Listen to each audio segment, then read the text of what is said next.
finalmente vamos começar o primeiro capítulo do Tânia com algumas perguntas muito interessante, muito transformador. Seja com muito sucesso. Sefer Sheberonim, Perek Aleph, Likutei Amarim, vamos lá. Tânia, Bessof Peregim de Nidá, estudamos no final do terceiro capítulo do Tratado de Nidá, mas Beim, Otô, fazem jurar ele, a pessoa antes de nascer, seja tzadik e não seja rachá. E mais uma coisa, mesmo se todo mundo te falar que você é tzadik, esteja perante seus olhos como um rachá. Isso tudo acontece antes da pessoa nascer. Pergunta do Morazakir, algumas perguntas. Está escrito no Pirkei Avot que você não pode olhar a si mesmo como um rachá. Como é que aqui ele obriga a pessoa a olhar a si mesmo como um rachá? E também não só porque está escrito no Pirkei Avot. Pela lógica, a gente tem uma questão muito forte. Se a pessoa olha para si como um rachá, como uma pessoa ruim, ele vai ficar triste, ele vai ficar com o coração ruim, não vai servir a Deus com alegria. E se ele não ficar triste por isso que ele não é tzadik, ele é rachá, então ele pode chegar a hakalut, chegar a um ponto de não se importar, eu sou ruim mesmo, então deixa pra lá. Ou ele vai ficar muito chateado com isso, que ele é um rachá, e vai ficar triste. A gente sabe que servir a Deus com alegria é um princípio muito importante. Na verdade, nesse trecho aqui que foi citado, tem outras perguntas também da redundância, seja tzadik e não seja rachá. E mesmo se o mundo inteiro te fala para ser tzadik, você tem que estar para os seus olhos como um rachá. Lá na frente o Tânia ainda vai usar bastante essas frases. Vamos lá. Para entender isso, precisamos entender que não existe só simplesmente tzadik e rachá, uma pessoa boa, uma pessoa ruim, como a gente está acostumado a falar. Na Guemará a gente vê 5 divisões. Tzadik, que é bom para ele, literalmente quer dizer que fisicamente está tudo bom. Tzadik, veralô, pessoa que está fazendo as coisas certas, mas financeiramente, fisicamente não está muito legal. Rachá, vetov, lo rachá, que está dando tudo certo para ele. Rachá e está mal para ele. E o Benoni, por enquanto vamos traduzir como intermediário, mas já vamos ver que não é tão simples. E a Guemará explica, tzadik, vetov, lo, tzadik é bom para ele, é o tzadik completo. A explicação literal é como ele é completo, ele não tem por que receber castigo, então até nesse mundo físico está tudo certo. Tzadik veralô, tzadik shenogamori. Um tzadik que é mal para ele, o tzadik que está acontecendo coisas ruins para ele, é porque ele não é completo, ele tem ainda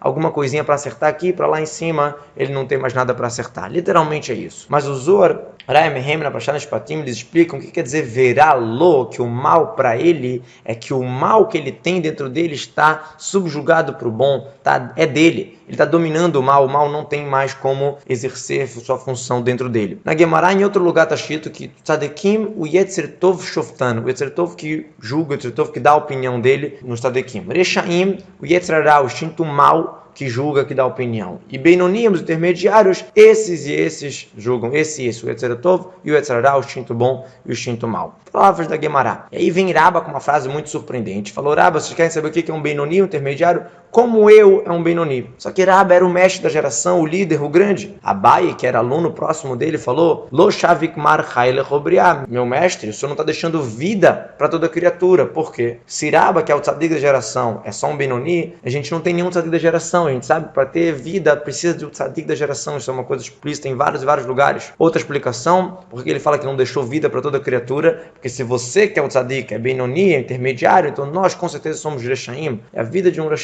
rachá, não é vida, não é chamado de vida. Então precisa entender essa história, o que está acontecendo aqui, que Raba acha que ele é um Benoni, e Abai acha isso absurdo. Para entender isso tudo muito bem, o que é um tzadik, o que é um Benoni, entender isso tudo melhor e também entender o que Yov falou. Deus, você criou tzadikim, você criou Rechaim. Como pode ser? A gente sabe que tzadik verachá lo kamar. Quando o anjo pega a criança que vai nascer, a criança que está sendo concebida, e ela chega para Deus e pergunta, isso aqui vai ser sábio ou tolo, vai ser rico ou pobre, e outras perguntas, mas ele não pergunta se vai ser tzadik ou rachá lo kamar, não foi falado se ele vai ser tzadik ou rachá. Isso é a pessoa que decide. Como é que Yov se vira para Deus e fala, você criou tzadikim, você criou Rechaim? Deus criou o potencial, a gente decide se vai ser tzadik ou rachá. Também para entender o que é o Benoni, tá muito estranho a gente falar que Benoni é um intermediário, por quê? Diz o Morazakir, com certeza não é metade mitzvot, metade averot, metade méritos, metade pecados. Por quê? Se fosse assim, como é que Raba, o grande mestre, ia errar na sua autoavaliação, falar que ele é Benoni? Ah, mas por humildade, mesmo humildade, não quer dizer que a pessoa não é realista. A humildade tem que ser algo proporcional. Então o Raba achar que ele é Benoni, se Benoni é uma pessoa que tem metade de pecados, nem com humildade ele pode chegar a essa conclusão de que ele fez metade de pecados. A gente sabe a grandeza de Raba, que ele não parava de estudar em nenhum momento. O próprio anjo da morte não conseguia matar ele, não conseguia dominar. Teve que fazer uma artimanha para conseguir matar ele. Como pode ser que ele via errar em metade de pecados? Hazel Shalom falar assim. Então, só pela declaração de Raba, que ele acha talvez que ele é Benoni, já não pode ser uma pessoa que tem metade de pecados. E também pelos textos a gente vê isso. Por quê? quê? Te vê na Guemará que a pessoa que faz um pecado é chamado de Irachá, um Rachá completo. Obviamente que se ele fizer tchuvá, já é um tzadik completo no sentido mais simples da palavra, não no sentido mais profundo do tzadik. Mesmo uma pessoa que transgride uma proibição leve dos sábios, chamado de Irachá, a gente vê na Guemará, até uma pessoa que ela podia advertir alguém, não advertiu, quer dizer, ela nem pecou, né? Ou até que ela não advertiu alguém numa proibição dos sábios, também é chamado de Irachá. Então, muito mais se a pessoa transgredir uma mitzvah ativa da Torá que ela podia fazer, como por exemplo estudar a Torá, e ela não estuda, isso já é chamado de Irachá. Como está escrito que a pessoa ela desrespeitou o dito de Deus, que ela está usando o seu tempo para outra coisa, não está estudando Torá, ricareta,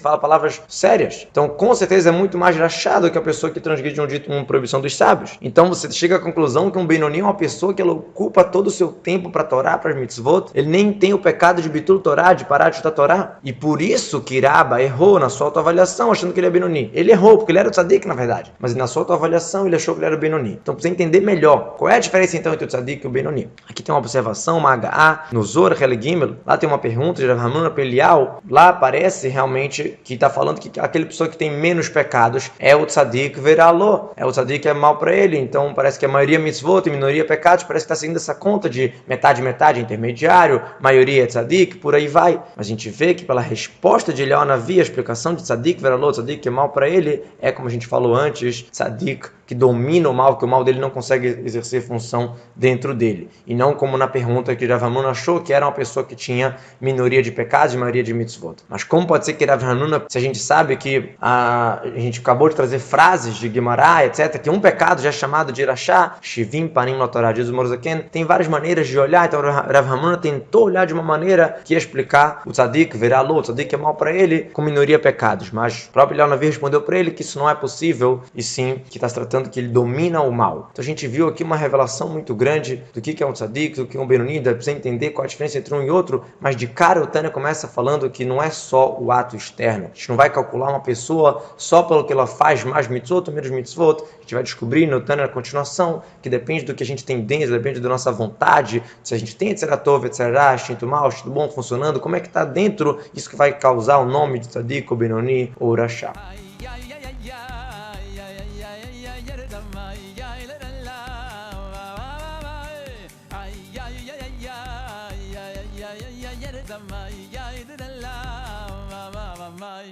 Ay